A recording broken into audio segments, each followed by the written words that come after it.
everyone, welcome back to my channel. I hope you are all doing well. Firstly, a big apology for the delay in this video. I have been telling you guys who have asked me that I'm going to put this video out. I'm going to put this video out, and here we are in November, and I am sorry for the delay.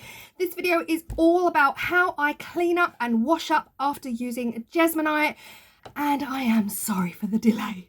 The first thing you are going to need is a bucket. It can be anything, a basin for your kitchen sink, any kind of bucket that you kind of don't use, and you can dedicate it just for sole use of Jesmonite washing. I have got these now. My Jesmonite AC100 has arrived in this kind of size tub. It's quite a biggie.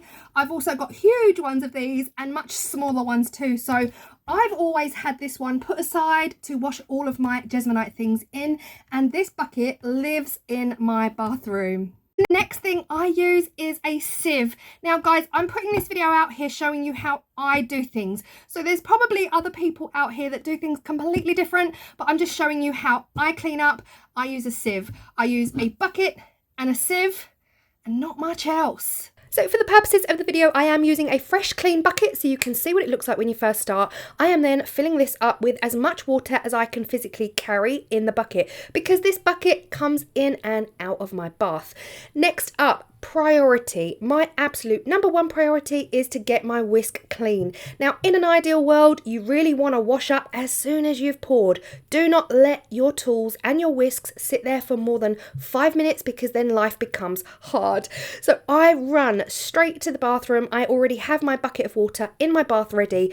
I run in and I give my whisk a really solid kind of shimmy and a shake in that water. What you don't want, you see here all the little red bits, you might miss them.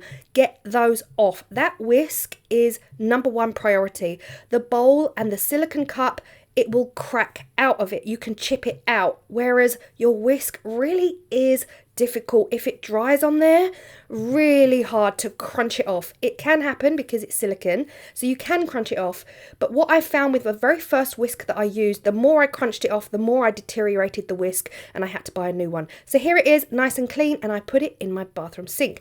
Next up is my tools, my silicone cups, my stirrers, my bowls, even molds if they're stained. Anything like this goes in next. Now, like I said, ideally you want to do this while your Jesmonite is still wet. If it dries in your cup, not a problem, you can just crunch it out.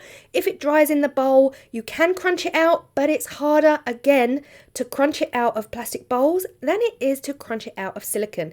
Now here I am getting this silicone cup to as clean as I possibly can before I'm then gonna put it in my bathroom sink, because at this point I'm happy to just wash the rest of that underwater. There's no real chunks of Jesmonite on there that I need to be worried about, so that is as far as I clean it. And this bowl is pretty much okay for me as well. So they then go into my bathroom sink, and next up is any tools I have. So wooden sticks, wooden lollipop sticks, stirrers, whatever it is you're using to stir as well or scoop out, that is when I give them a clean. Now, most of my wooden lollipop sticks are still stained to this day, but that's reusable many times if you keep on top of it.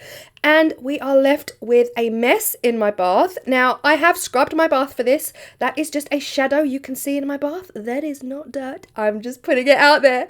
Now I'm going to take that bucket out, and that bucket is going to live on the floor of my bathroom floor. And I didn't need to say floor twice. A quick rinse of all those splashes is good enough. Sometimes it can stain your bath, so be careful. Here they are, freshly cleaned in my bathroom sink with clean water. So once I've put them in the bucket, I then rinse them again in really clean water from the tap. Here's the thing. This could be a month later, 2 months later, whatever it is you decide, however often you decide to change your water.